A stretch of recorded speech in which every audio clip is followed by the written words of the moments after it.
तो है मेरा नंद नंदन। मैं भी तो हूँ तेरा नंद नंदन। तू ही तो है मेरा नंद नंदन। मैं भी तो हूँ तेरा नंद नंदन।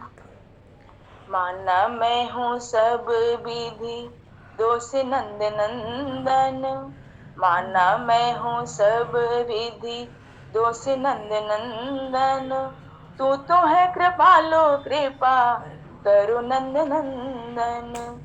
तू तो है कृपालो कृपा करो नंद नंदन। माना मैं हूँ अति दीन हीन नंद नंदन। माना मैं हूँ अति दीनहीन नंद नंदन। तू भी तो है दीनानाथ मम नंद नंदन।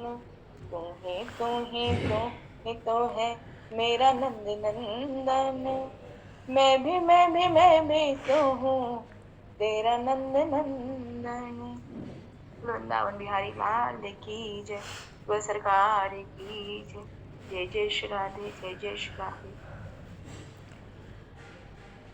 जय हो हरिशरण।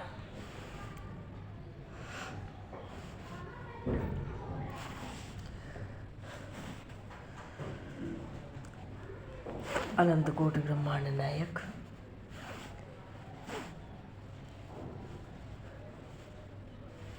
सर्वेश्वर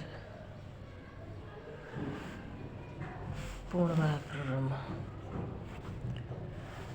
असंख्य कल्याण गुणगण निलय भक्तवांशाकल्पतरु शरणागत वत्सल दीनबंधु दयासिंधु भगवान श्री सीताराम जी महाराज की असीम कृपा करुणा से शर्मन जी महाराज की परमानंद भावमयी सन्निधि में महापुरुषों की भावमयी उपस्थिति में एवं आप सभी श्रद्धालु भक्त वैष्णवों की मंगल समिति में मानव जीवन का सर्वोत्कृष्ट फल भगवत गुणगान भगवत स्मरण का आनंद हम सभी भगवान श्री कृष्ण चैतन्य देव की लीला चरित्रों के माध्यम से प्राप्त करने जा रहे हैं। सर्वप्रथम आप सभी भक्तजनों के श्री चरणों में भगवत भाव से सादर सादर लोग आप सभी को यथा योग्य जय श्री राम जय जय श्री राधे हरीश्वर।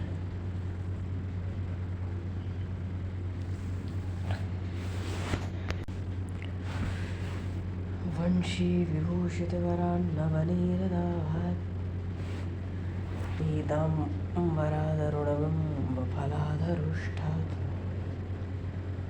पूर्णेन्दुसुन्दरमुखादरविन्दनेत्रात् कृष्णात् परं किमपि तत्त्वमहं न जाने।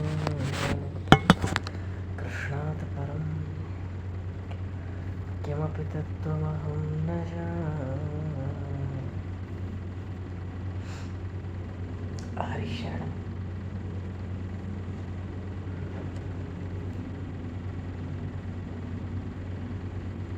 पूर्व प्रसंग में भगवान श्री कृष्ण चैतन्य प्रभु ने अद्वैताचार्य जी को शांतिपूर्वक से श्री रमाई पंडित को भेजकर बुलवाया और उन पर कृपा की। उनकी धर्मपत्नी श्री सीता देवी भावावेश में संकीर्तन के समय रात्रि में भगवान ने श्री अद्वैताचार्य जी की जो प्रबल इच्छा थी कि प्रभु हमारे चरणों पर अब हमारे मस्तक पर अपने चरण पधरावे, सो भगवान ने दोनों पति पत्नी के मस्तक पर जब प्रभु की आज्ञा से वो उनका विधिपूर्वक पूजन कर रहे थे, भगवान ने अपने चरण कमल गौरंग प्रभु ने अपने चरण कमल दोनों पति पत्नी के मस्तक पर पधराए और वहाँ जो दिव्य उन्माद हुआ, आनंद हुआ, और उसके बाद जो हरि संकीर्तन हुआ, भक्तों को ऐसा लगा कि ऐसा आनंद ये आनंद तो अपूर्व है। कुछ समय से संकीर्तन चल रहा है पर इतना आनंद कभी नहीं हुआ। अरे आज संकीर्तन में अद्वैताचार्य कभी चेतना जाती है, कभी आती है, कभी नृत्य करते हैं, कभी गान करते हैं, क्योंकि प्रभु ने उनको दूसरी आज्ञा यही दी। पहली आज्ञा तो ये दी थी पूजा गृह में सिंहासन पर बैठ के कि आचार्य अब विधिवत मेरा पूजन करो। फिर दूसरी आज्ञा दी थी कि अब मुझे हरि कीर्तन सुनाकर आनंदित करो।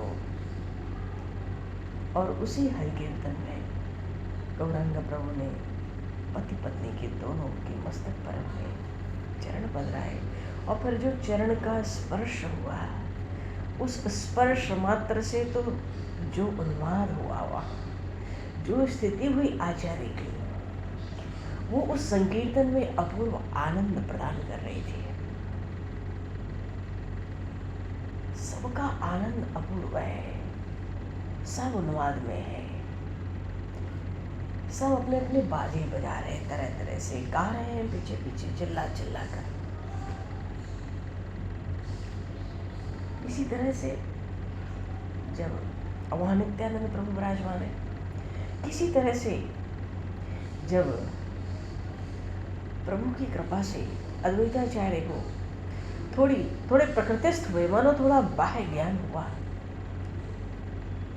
तो अपने उस उन्माद पर उनको कुछ जब स्मरण होता हल्के से तो भी थोड़ी लज्जा सी होती। बैठ गए एक कोने में। आज बहुत सी बातें वहाँ हुई, क्योंकि अद्वैताचार्य बहुत दिन बाद आए हैं और एक कृपा लेकर चले गए थे।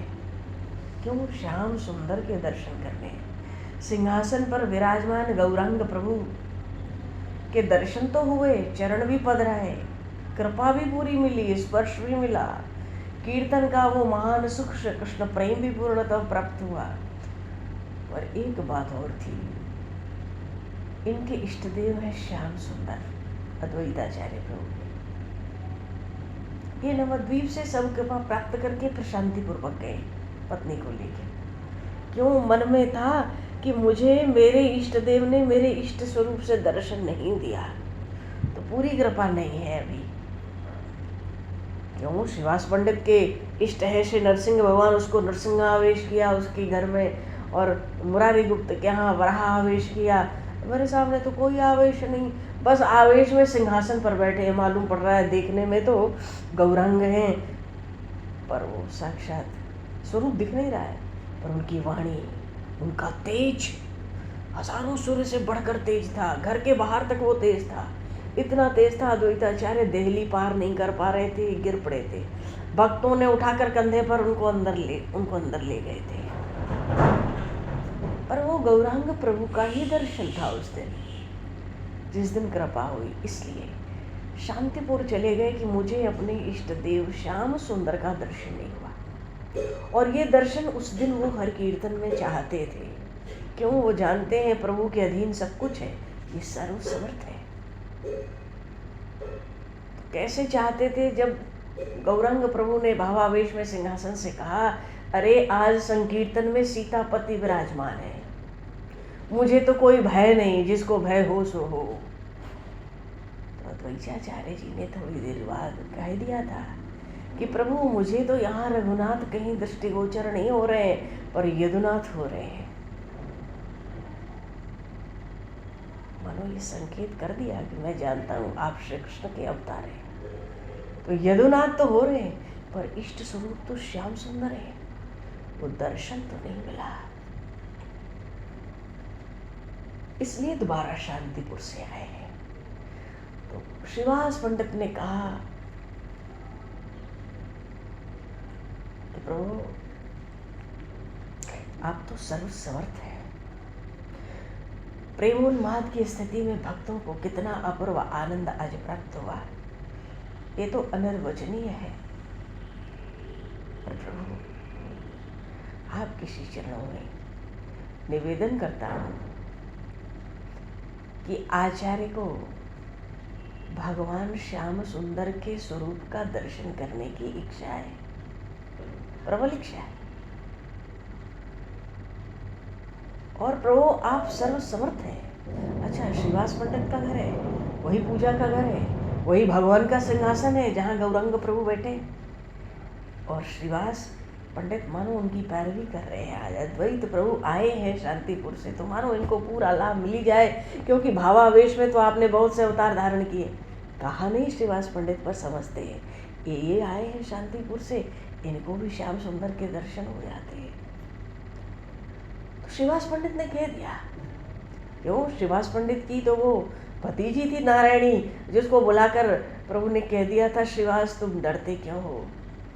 बेटी नारायणी श्री कृष्ण प्रेम में विफल होके कीर्तन सुना, वो तो बेसुध होके 4 बार गिरी, 4 बार उठी, और फिर श्री कृष्ण प्रेम में उस विरह वेदना में उसने कीर्तन सुनाया।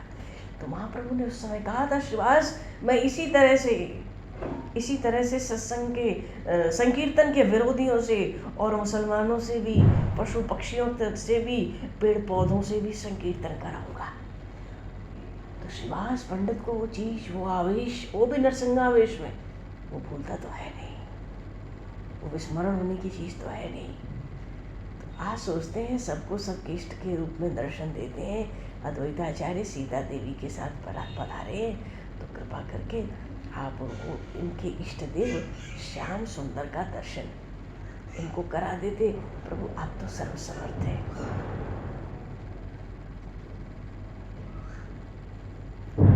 और श्रीवास पंडित के ही घर होता है, उनको पूर्ण कृपा पात्र है प्रभु के, इसलिए मानो उन्होंने थोड़ी पहुंच लगानी चाहिए प्रभु तक। तो महाप्रभु ने श्रीवास पंडित से कहा, आप कहते हैं मैं सर्वसमर्थ हूँ, पर किस समय कैसा रूप बन जाता है ये मुझे स्वयं पता नहीं चलता। आप कहते हैं आचार्य अद्वैत श्याम सुंदर के दर्शन करना चाहते हैं। अरे ये मेरे हाथ की बात थोड़ी है, ये तो उनकी दृढ़ भावना के ऊपर निर्भर है। उनकी जैसे रूप में प्रीति होगी, उसी भाव के अनुसार उनको दर्शन होंगे। जाकी रही भावना जैसे, प्रभु मुहूर्त देखी दिन तैसे। यदि उनकी उत्कट इच्छा है, यदि सच में वे श्याम सुंदर रूप का ही दर्शन करना चाहते हैं, तो उनको चाहिए कि आंख बंद करके वो ध्यान करें। तो बहुत संभावना है कि वे अपने भावना के अनुसार श्याम सुंदर की मनोहर मूर्ति का दर्शन कर सकें।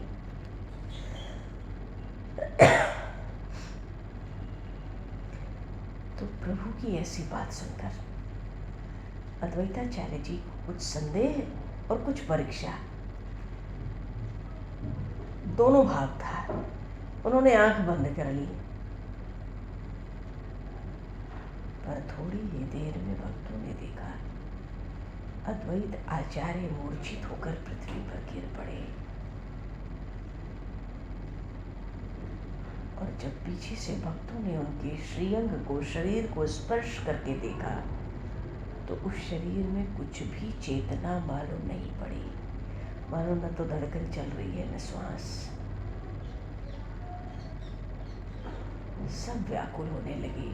श्रीवास पंडित उनकी नासिका के दोनों छिद्र पर हाथ रखते हैं। मानो उनको बिल्कुल निश्चित हो रहा है कि श्वास तो चल ही नहीं रही है। सब लक्षणों से यही मालूम होता था कि उनके शरीर में अब प्राण नहीं है। भक्त अधीर होकर विलाप करने लगे।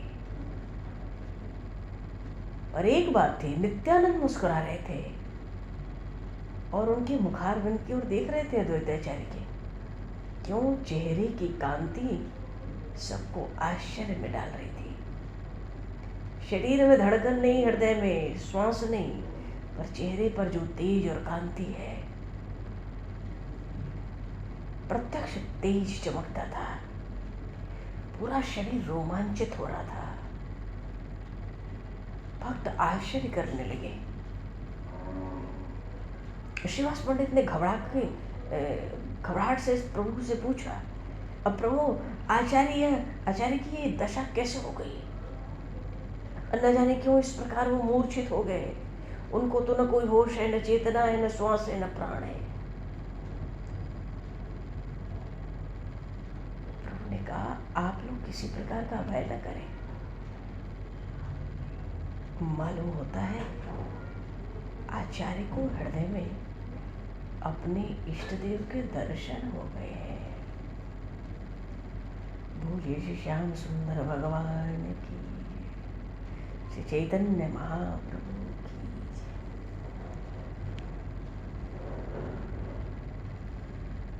लगता है उसी प्रेम से मूर्छित हो गए हैं। अब मुझे तो ऐसे ही अनुमान होता है। गदगद कंठ से श्रीवास ने भगवान चैतन्य देव से कहा, प्रभु, आप भी प्रभु, ये जो अनुमान है और जो प्रत्यक्ष है, क्योंकि प्रभु ने कहा मुझे अनुमान होता है कि इनको श्याम सुंदर के दर्शन भीतर ही भीतर हो गए, उसी प्रेम से मूर्छित है। तो श्रीवास कहते हैं, प्रभु, अनुमान करना या प्रत्यक्ष, ये दोनों बातें आपके अधीन है।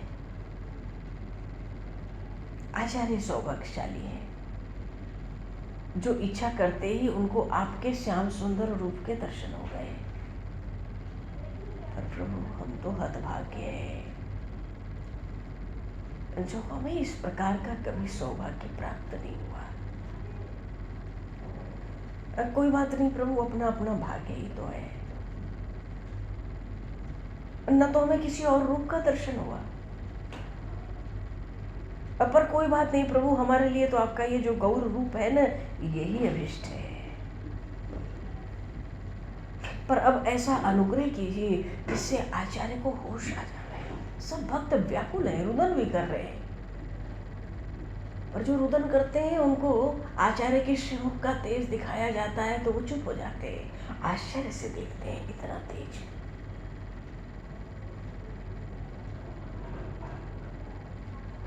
श्रीवास की बात सुन के प्रभु ने कहा, आप भी कैसी बात करते हैं पंडित जी, मैं उन्हें कैसे चेतन कर सकता हूँ? वे स्वयं ही चैतन्य होंगे। ये देखो आचार्य अब कुछ कुछ आंखें खोलने लगे। कहने भर की देरी थी प्रभु की, आचार्य की मूर्छा धीरे धीरे भंग होने लगी। गौर लीलाओं में प्रभु सब करते हैं, पर बातें बना बना कर सब करते हैं। किसी को ये न लगे कि मैं कुछ करता हूँ, मानो सब कुछ अपने आप ही हो रहा है प्रभु कृपा से।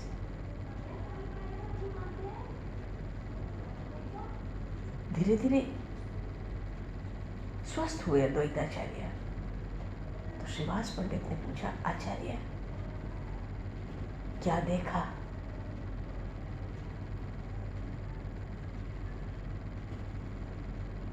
श्रीवास के पूछने पर गदगद कंठ से आचार्य कहने लगे, ओहो, अद्भुत रूप के दर्शन हुए।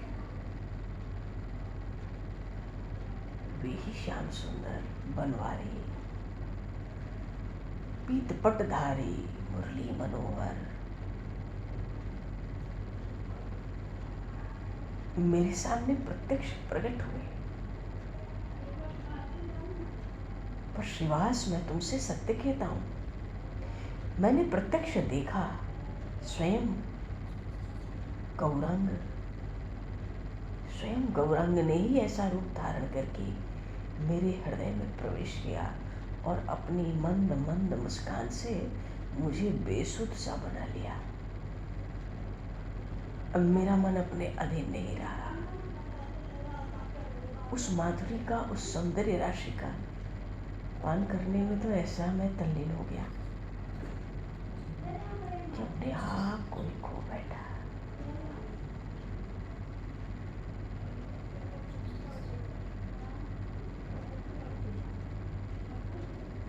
थोड़ी ही देर बाद वो मूर्ति गौर रूप धारण करके मेरे सामने आ बैठे, मानो गौरांग प्रभु से। तभी मुझे चेतना हुई। यूं कहते कहते आचार्य प्रेम के कारण गदगद कंठ से रुदन करने लगे। उनकी आंखों के कोनों से ठंडी ठंडी अश्रुओं की 2 धाराएं बह रही थी। और गौरांग प्रभु हंसते हुए कुछ बनावटी उपेक्षा की तरह कहते हैं, मालूम पड़ता है आचार्य ने रात में जागरण किया है, इसलिए आंखें बंद करते ही नींद आ गई और उसी नींद में इन्होंने स्वप्न देखा है। उस स्वप्न की ये बातें कर रहे हैं। क्यों? क्योंकि अद्वैताचार्य ने श्रीवास पंडित को जो बताया उसमें ये बता दिया ना कि गौरांग ही श्याम सुंदर रूप में आए और मुझे चेतना से पहले यही आके सामने बैठे। ये बात भक्तों के हृदय पटल से हट जाए, इसलिए महाप्रभु ने ऐसा सुनाया। ये तो जागरण किए हैं, स्वप्न देखकर उठ रहे हैं, स्वप्न की गाथा सुना रहे हैं। गौरांग प्रभु की बात सुनकर अद्वैताचार्य बिल्कुल अधीर होके प्रभु के चरणों में गिर पड़े। उठकर गदगद कंठ से कहने लगे, प्रभु अब मेरी और अधिक उपेक्षा न कीजिए। अब तो आपके श्री चरणों में मेरा विश्वास उत्पन्न हो जाए, ऐसा ही आशीर्वाद दीजिए। वृद्ध आचार्य प्रभु ने उठाकर गले लगाया, प्रेम से बोले, आप परम भागवत हैं, आपकी निष्ठा बहुत ऊंची है। आप निरंतर ध्यान करते हैं, उसी का ये प्रत्यक्ष फल है कि नेत्र बंद करते ही भगवान के दर्शन होने लगे। चलिए बहुत देर हो गई, अब माता भोजन बनाकर हम सब की प्रतीक्षा कर रही होगी। आज हम सब साथ ही साथ भोजन करेंगे।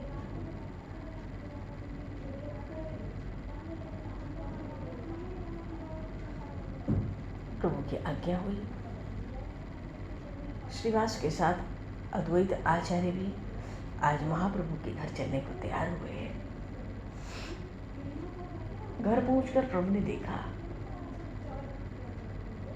माता विष्णुप्रिया सब मिलकर सब भोजन बनाकर चौके में बैठी सब लोगों की आने की प्रतीक्षा कर रही हैं।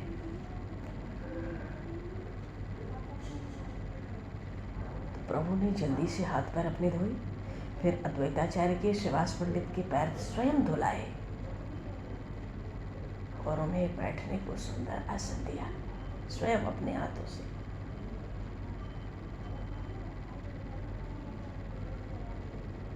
पर उन दोनों ने बड़ा आग्रह किया, अद्वैताचार्य ने भी श्रीवास पंडित ने भी। तो उन दोनों के बीच में आज गौरांग प्रभु भी भोजन करने के लिए बैठ गए। आज रसोई में बड़े व्यंजन बने हैं प्रेम से। जब भोजन परस दिया माता ने,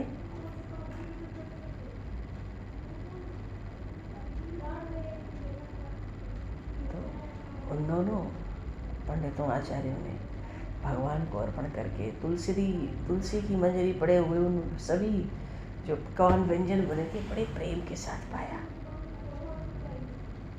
और प्रभु गौरांग प्रभु बार बार आग्रह कर करके आचार्य को और अधिक परसवा देते हैं और अद्वैत आचार्य भी प्रेम के वशीभूत होकर उसको पाते जा रहे।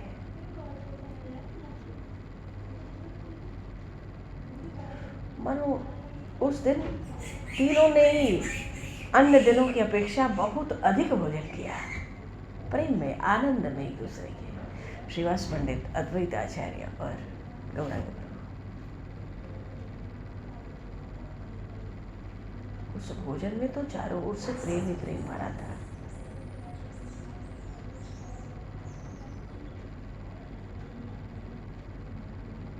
जब भोजन हो गया तो गौरांग प्रभु ने श्री विष्णु प्रिया जी से मुख शुद्धि के लिए तांबूल लिया, आचार्य को और श्रीवास पंडित को मुख शुद्धि के लिए दिया। सब ने कुछ आराम किया।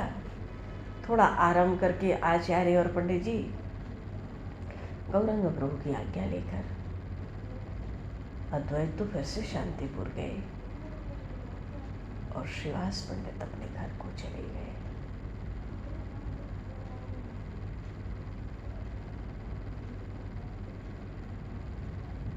ऐसा बोले श्री चैतन्य महाप्रभु की जय। शांतिपुर जा रहे हैं द्वैताचार्य, और अब भीतर तो वही श्याम सुंदर की बनवारी मुरलीधर की छवि बस गई जो वहाँ दर्शन हुआ। वराह पीडम नटवर वपु कर्णयो कर्णकार,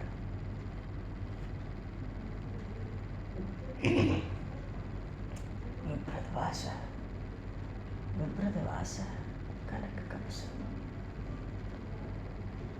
वैजयंतीं च मालां, रन्धान वेणुर्धरसुर्यार,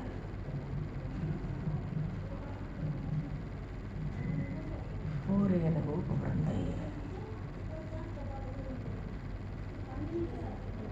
वृन्दारण्यं सपदरमणं प्रावशगीतकीर्तिः। बस भगवान की वही त्रिभंग ललित मुरली मनोहर पदपीठ धारण किए हुए भगवान श्याम सुंदर की उसी मूर्ति का ध्यान निरंतर बना है।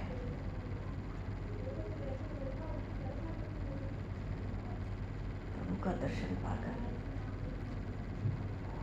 हृदय में बारंबार भाव उठते, हे दीन सर, हे दया सागर, हे दीन सर्वस्व, हे हमारे हृदय के परम धन, हम दीन अब कहाँ जाए। हे प्रभु, आपके नभय चरणों के सिवाय और कहीं भी तो ठौर नहीं है।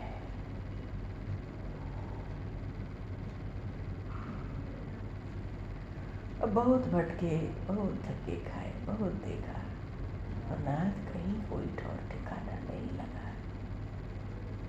कहीं टिक कर नहीं रह सके, कहीं भी शांति नहीं मिली। हे पतितपावन, अब तो तुम्हारी ही शरण आ पड़े। भक्त वत्सल तो, शरणागत वत्सल तो आपका वरद है, और कुछ नहीं चाहिए। विद्या बुद्धि धन मान परिवार पुत्र पाताल स्वर्ग की बात कौन कहे, हमें तो योगी ज्ञानी तपस्वी महात्मा भी नहीं बनना। न तुम्हारा बैकुंठ, न तुम्हारी मुक्ति, न तुम्हारा परम धाम, कुछ नहीं चाहिए। हमको तो नाथ दया करके अपना वो प्रेम दो, जिससे अश्रुपूर्ण लोचन और गदगद कंठ होकर निरंतर तुम्हारा नाम गुणगान करते रहे। निरंतर नाम गुणगान, वो शक्ति दो प्रभु, ऐसी शक्ति जिससे जन्म जन्मांतर में कभी तुम्हारे चरण कमलों की विस्मृति एक क्षण के लिए स्वप्न में भी न हो।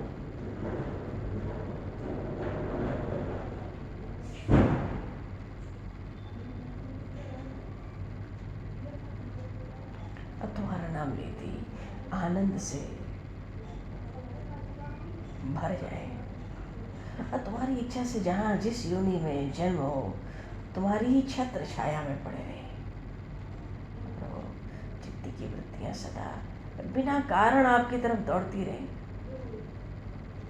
और ये मस्तक आपके दासानुदासों के चरण कमलों में सदा ही अभिषिक्त रहे।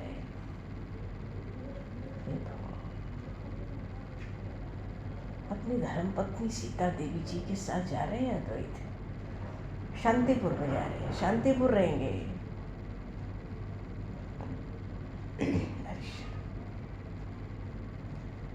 और खूब आनंदित है। क्यों, अभी तो गौर लीलाएं आरंभ होंगी।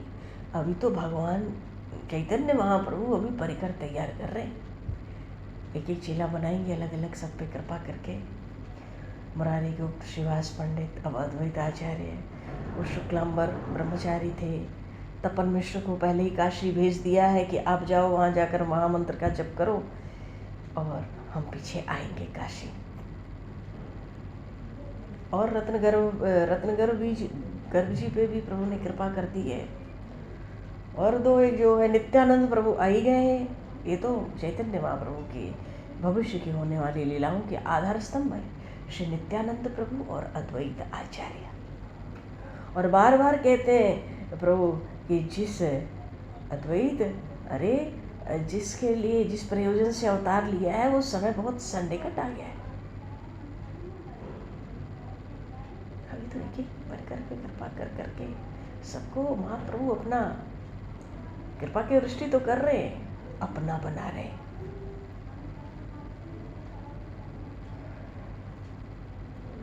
और ऐसे ऐसे परिकर आएंगे, ये तो आते जाएंगे। जब तक महाप्रभु का शरीर रहेगा तब तक परिकर आएंगे।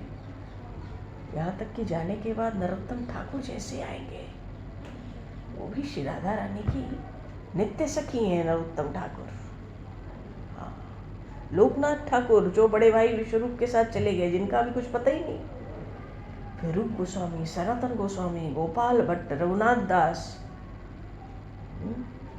जीव गोस्वामी, अनूप गोस्वामी, और फिर उद्धार के महापापियों के कितने उद्धार, कितनी लीलाएं, किस किस तरह से नाम हरिनाम का प्रचार और हरि संकीर्तन की धुन ध्वनि, महाप्रभु की पूरी यात्रा, बहुत सी लीलाएं हैं।